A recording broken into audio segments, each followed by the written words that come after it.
그러므로 또한 내가 너희에게 가려 하던 것이 여러 번 막혔더니 이제는 이 지방에 일할 곳이 없고 또 여러 해 전부터 언제든지 서반하러 갈 때 너희에게 가기를 바라고 있었으니 이는 지나가는 길에 너희를 보고 먼저 너희와 사귐으로 얼마간 기쁨을 가진 후에 너희가 그리로 보내주기를 바람이라. 그러나 이제는 내가 성도를 섬기는 일로 예루살렘에 가노니. 로마서 15장 22절부터 25절까지 말씀. 아멘. 성도님들, 오늘 본문 말씀에 나오는 서바나가 어떤 나라인지 아십니까? 이 서바나는요, 스페인을 한자로 두고 그대로 읽은 겁니다. 즉 사도 바울은 이방인에게 복음을 전하기 위해서 먼저 로마로 가기로 원했고 그 다음에 스페인까지 가는 것을 염두에 두고 있었다라는 거죠. 왜 스페인이냐 하면요, 당시에는 지동설을 믿던 시기라 스페인을 땅끝이라고 여겼기 때문입니다. 이 캐리비안의 해적 2인가요? 그 영화에 보면 잘 나오지만 이 스페인 넘어가면 바닷물이 팍 떨어지는 이 절벽이고 그 절벽 아래는 뭐 사후세계가 존재한다 이렇게 믿었었죠. 당시 사람들이 그렇게 믿었다는 겁니다. 즉 사도 바울은 로마를 거쳐 주님의 명령대로 땅끝까지 이르러 복음을 전하려 했다는 것입니다. 그런데 지금은 예루살렘으로 간다라고 말합니다. 로마도 못 가고 스페인도 못 가고 지금 예루살렘으로 간다는 거죠. 오늘 본문 25절 말씀에 보시면 이제는 내가 성도를 섬기는 일로 예루살렘에 간다라고 하는데요. 왜냐하면 당시 예루살렘엔 큰 기근이 들었기 때문입니다. 그래서 사도 바울은 예루살렘 교회의 성도들이 굶어 죽을 지경에까지 이르렀다라는 소문을 듣게 되었습니다. 그래서 이 마게도냐와 아가야 지역의 이방인 교회들이 모은 그 구제 헌금을 전달하기 위해서 예루살렘 교회로 가는 것이죠. 참고로 이때 당시에 빌립보 교회가요, 참 많은 구제 헌금을 했는데 그에 대해 쓴 감사 편지가 바로 지금 우리가 보는 빌립보서랍니다. 성도님들, 여기서 우리는 사도 바울이 항상 주님의 인도하심을 받고 있음을 잘 볼 수 있습니다. 만약 사도 바울이 자기 마음대로 했다면 바울은 바로 로마로 달려갔을 것입니다.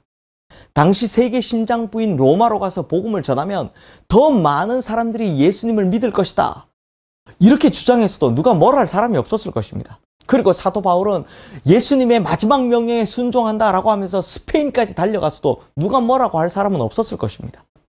하지만 사도 바울은 그 모든 것을 포기하고 예루살렘에 먼저 들렀습니다. 왜요? 지금 예수님께서 사도 바울을 예루살렘으로 인도하셨기 때문입니다. 그래서 사도 바울은 자신이 꿈꿔왔던 선교지, 세계의 심장인 로마와 땅끝인 스페인, 그 꿈을 접고 다시 예루살렘으로 돌아가는 것입니다. 그러므로 이것을 보면 사도 바울은요, 자기 마음대로 하는 사람이 아니라 철저히 주님께서 이끄시는 삶을 살았음을 알 수 있습니다. 그렇다면 성도님들, 왜 주님께서는 사도 바울을 다시 예루살렘으로 돌아가게 하셨을까요? 이것은 구제 때문이지만 사실 단순한 구제의 문제만은 아니었습니다. 주님께는 먹을 것이 없어 고통스러워하는 예루살렘 교인을 도와주자는 뜻만 있었던 것은 아니었습니다. 당시 유대인 중심의 예루살렘 교회는 이방인들에 대하여 아직 마음의 문이 열려있지 않았었습니다. 여전히 이방인 선교에 대해 의심하는 분위기가 강했습니다. 정말 이방인들이 예수 믿는 게 주님의 역사일까? 쓸데없는 일을 하고 있는 거 아닐까? 이런 생각을요, 당시 선교사들도 팽배히 가지고 있었습니다. 게다가 이방인 교인들에게 할례를 받게 해야 된다, 뭐 이런 율법을 지키게 해야 된다, 뭐 이런 주장도 많았었습니다. 그러므로 주님께서는 이방인들에게 복음이 전해지는 것도 원하셨지만 그에 앞서 예루살렘 교회와 이방인 교회가 하나 되기를 원하셨던 것입니다. 유대인과 이방인들 모두 한 마음과 한 입으로 한 분 하나님을 찬양하기를 원하셨다라는 것입니다. 사도 바울이 이걸 알았습니다. 그래서 자신이 꿈꿔온 모든 방향을 뒤로 하고서라도 흉년이 든 예루살렘에 누가 준 헌금? 이방인들이 준 헌금을 가지고 가는 것입니다. 즉 주님 뜻대로 이 하나됨을 이루려고 하는 것이죠. 결국 사도 바울에겐 자신의 뜻보다 주님의 뜻이 먼저인 것이었습니다. 그런데 성도님들, 이 예루살렘으로 가는 이 길이 매우 힘든 길입니다. 여행이 힘들기보다는 이방인들에게 마음이 닫혀 있는 이 유대인들이 힘든 겁니다.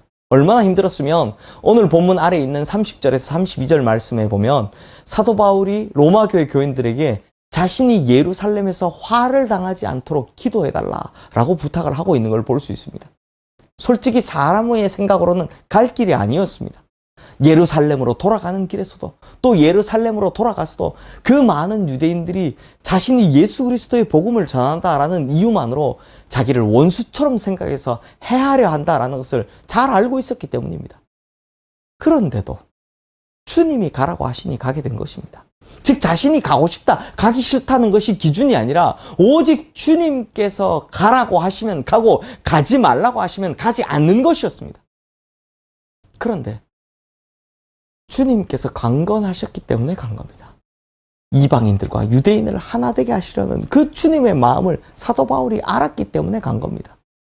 바로 이것이 사도 바울의 삶이었습니다. 자기가 간증하는 삶이죠. 결국 어떻게 되었습니까? 우리가 잘 알듯이 사도 바울은 기가 막힌 하나님의 방법으로 로마 군인들의 보호를 받으며 안전하게 예루살렘에서부터 로마까지 오게 됩니다. 사랑하는 성도님들, 이제 주님께서는 우리들에게 너희들은 어떻게 할 것이냐? 라고 물으십니다. 그러므로 로마서에 나오는 이 사도 바울의 간증을 읽었다면 또 십자가 복음을 들었다면 이제 우리도 사도 바울처럼 살아야 마땅하다라는 것입니다. 주님께서는 우리가 일생을 살고 난 후에 이렇게 고백하기를 원하십니다. 예수님께서 나를 통해 역사하신 삶이었습니다. 우리 부부 사이도, 아이를 기르는 것도, 직장 생활도, 교회를 섬기며 봉사한 것도, 이 모든 것들 다 주님께서 나를 통해 역사하신 것이었습니다. 저는 주님이 하라는 대로 했습니다. 주님이 시키는 대로만 살았습니다. 주님께서는 우리에게 이렇게 고백되어지고 간증되는 삶을 살기를 원하신다라는 겁니다. 그러므로 주님께서 다 하셨습니다라는 이런 고백이 있는 복된 삶을 사시는 우리 모든 성도님들 되시기를 주님의 이름으로 축원합니다. 기도하겠습니다. 하나님 아버지, 사도 바울은 분명히 주님 말씀에 의거해서 로마로, 스페인으로 가고자 하는 꿈을 품었습니다. 그러나 주님의 뜻이 예루살렘에 있다는 것을 아는 순간 자신의 모든 고집과 희망과 꿈을 접고 주님이 원하시는 그 예루살렘을 향해 발걸음을 옮겼습니다. 이 얼마나 위대한 인생입니까?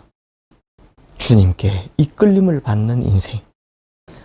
그 예루살렘으로 가는 길이 결코 쉽지 않은 길이었음에도 불구하고 주님께서 가라시면 가는 것이었고 주님께서 가지 말라시면 가지 않는 인생을 산 것이죠. 그래서 사도 바울은 주님께서 다 하셨습니다라는 이 고백을 할 수 있게 되었다라고 하는 겁니다. 주님, 그렇다면 우리도 이러한 고백을 할 수 있는 삶을 살아가게 하여 주시옵소서. 내 뜻, 내가 하고 싶은 거 다 접고 주님 말씀하시면 내가 가고 주님 뜻이 아니면 내가 설 줄 아는 그러한 주님께서 다 하셨다라고 하는 고백할 수 있는 인생 살아가는 우리 모든 성도님들 되게 하여 주시옵소서. 그리하여 그 모든 순간순간들은 힘들고 어려울지 모르겠지만 결국에는 모든 것이 하나님의 인도하심을 받는 진짜 복된 삶을 사는 우리 모든 성도님들 되게 하여 주시옵소서. 예수 그리스도 이름으로 기도드리옵나이다. 아멘.